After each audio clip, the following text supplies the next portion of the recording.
우리가 단순성에 대한 문제를 생각하면서 성경에 나오는 경제관은 무엇인가에 대해서 한번 관심을 가져봐야 되겠습니다.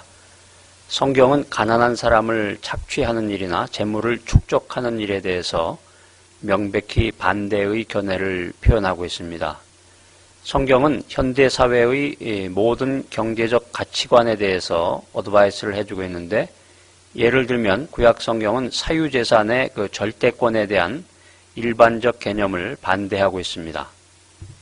우리가 성경에서의 그 경제관을 이야기할 때 희년이라고 하는 개념을 우리가 먼저 생각해 봐야 되겠는데요.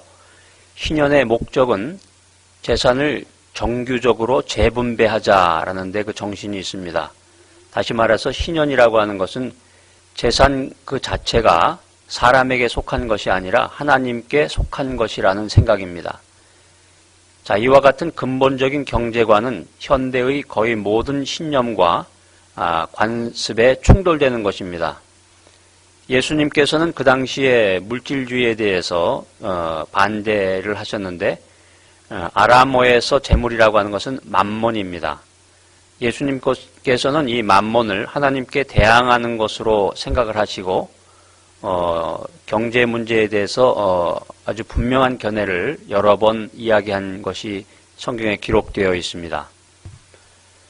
누가복음 6장 20절 이하에 보면 가난한 자는 복이 있나니 하나님의 나라가 너희 것이며 화 있을진저 너희 부요한 자여 너희는 너희의 위로를 이미 받았도다, 이렇게 기록하고 있습니다. 부자가 하나님 나라에 들어가는 것이 어렵다고 하는 그런 표현인데요. 예수님께서는 그 어려움이 어떠한 것인가 하는 것을 명백히 알고 계셨고, 재물이 사람을 어떻게 또 붙잡는지도 알고 계셨다는 것입니다. 예수님께서는 내 보물이 있는 곳에 내 마음이 있다라고 하는 명백한 말씀을 하셨습니다. 한 부자 청년이 예수님께 나왔을 때 예수님이 한 말이 성경에 기록되어 있습니다. 하나님의 나라를 원한다면 너의 모든 소유를 떠나서 너의 소유를 사람들에게 나눠주라고 예수님이 권고하십니다. 만약에 우리가 하나님의 나라를 진심으로 원한다고 하면 우리는 좋은 진주를 구하는 장사와 같이 하늘나라를 얻기 위해서 우리가 소유한 모든 것을 기꺼이 팔아야 하는 것입니다. 이러한 이야기들은 예수님 시대 당시에 굉장히 그 단순한 사회에서 이루어졌던 그런 스토리인데요. 오늘날과 같이 풍요로운 문화 속에 살고 있는 우리들에게는 이 경제적인 문제가 얼마나 더 심각하고 더 진지하게 생각해야 될까 하는 생각을 한번 해봤습니다. 우리 사도 바울 얘기를 하게 되는데요. 사도 바울은 탐심을 음행과 도둑질과 같은 비중이 있는 것으로 생각을 했습니다. 그 가운데 생활하는 자들은 하나님의 나라를 유업으로 받지 못한다, 이렇게 성경에 선포한 내용이 기록이 되어 있는데, 또 사도 바울은 이어서 이야기하기를 부요한 자들에게 재물을 의지하지 말아라, 하나님을 의지하고 다른 사람들에게 관대히 너의 그 소유를 나누어 주어라고 권면하고 있습니다. 그래서 우리가 여기서 주의할 점은 금욕주의와 단순성은 서로 배치가 된다라고 하는 것이죠. 금욕주의는 우리의 그 소유를 포기하는 그런 개념입니다. 인위적으로 우리가 가난하게 된다라고 하는 것은 어떻게 보면 악이 될 수도 있고 우리가 배격해야 될 문제인데, 성경은 금욕주의를 용납하지 않습니다. 성경은 일관되게 그리고 힘있게 하나님께서 우리에게 주신 그 창조물들, 또 그 은혜를 즐기라고 복되게 살라고 선언하고 있습니다. 그렇지만 금욕주의라고 하는 것은 정신적인 세계와 물질적인 세계를 갈라놓고 정신적인 세계는 선한 것이고 물질적인 세계는 악한 것이라고 주장하고 있습니다. 그렇기 때문에 금욕주의와 단순성은 서로 배치된다고 이야기할 수 있는데요. 금욕주의는 소유를 포기하는 것입니다. 그렇지만 단순성은 소유물을 올바른 시각에서 보는 개념인 것입니다. 우리들은 하나님이 우리에게 은혜로 주신 그 소유물에 의해서 파멸당하는 일이 없이 그 소유물을 진실로 즐기면서 풍요로운 생활을 누릴 수가 있는 것입니다. 그래서 단순성의 훈련이라고 하는 것은 우리들에게 올바른 시각을 제공해 준다라고 하는 것입니다. 단순성은 우리들을 자유케 하고 하나님의 예비하신 공급을 받되 우리 자신의 축적을 위한 선물이 아니라 다른 사람들과 공유하는, 다른 사람들과 나눌 수 있는 선물로서 그것을 받게 하는 것입니다. 자, 이어서 이제 신년에 대해서 우리가 좀 더 살펴볼 텐데요.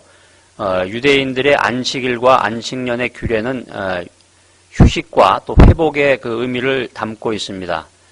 안식년이 7번 지나고 50년째가 되는 해를 신년이라고 하는데 이 신년에는 요벨을 불어서 알린다고 해서 요벨의 해라고 부릅니다. 요벨이라고 하는 것은 이제 수양의 뿔을 이야기하는데요. 그래서 신년은 자유의 해다. 또 빚진 자에게 탕감이 임하는 탕감의 해다. 그리고 회복의 해다라는 그런 별칭이 붙어 있습니다. 신년에는 하나님께로부터 큰 축복을 받는 그런 해라고 생각이 됩니다. 첫 번째로 신년에는 안식을 얻습니다. 사람들은 열심히 일하지만 또 부지런히 일하는 모습이 일시적으로는 좋게 보일런지는 모르겠지만은 하나님께서는 사람을 일만 하다 죽으라고 세상에 보내신 것은 아닙니다. 하나님께서는 죄 지은 우리의 인생들이 얼마나 고달픈 삶을 살고 있는가 하는 것을 너무나 잘 알고 계십니다. 그래서 하나님의 사랑 안에서 쉼을 얻으라고 안식일을 주신 것입니다. 예수님께서도 수고하고 무거운 짐진 자들아 다 내게로 오라 내가 너희를 쉬게 하리라고 말씀하십니다.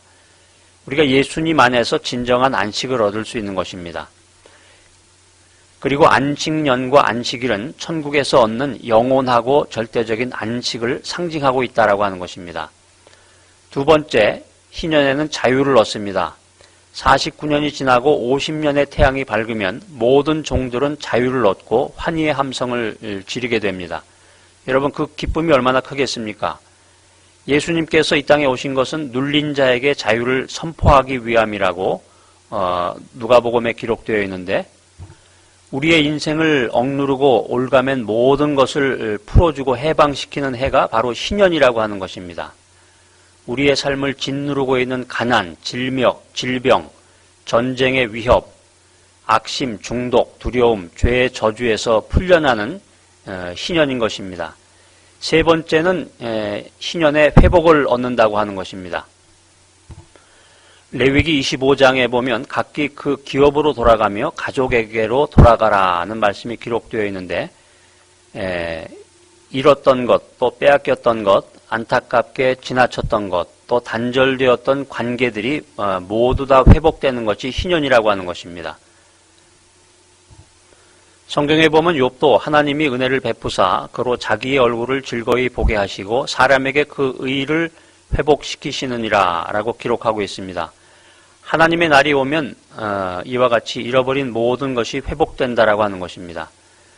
하나님께서 잃었던 낙원을 회복시키십니다. 또 새 하늘과 새 땅, 새 예루살렘을 지으시며 우리의 몸을 영원히 썩지 아니할 것으로 변화시켜 주시는 것입니다. 그래서 우리는 신년의 축복을 충만히 받고 그 복을 다 누려야 되겠습니다. 또 누릴 뿐만 아니라 우리 이웃들과 나누어야 되겠습니다. 땅에서 얻은 것을 땅의 사람들과 나누고 하늘의 꽃도 하나님께서 거저 주셨기 때문에 우리가 그것을 이웃 사람들과 나누는 그런 정신을 가져야 되겠습니다.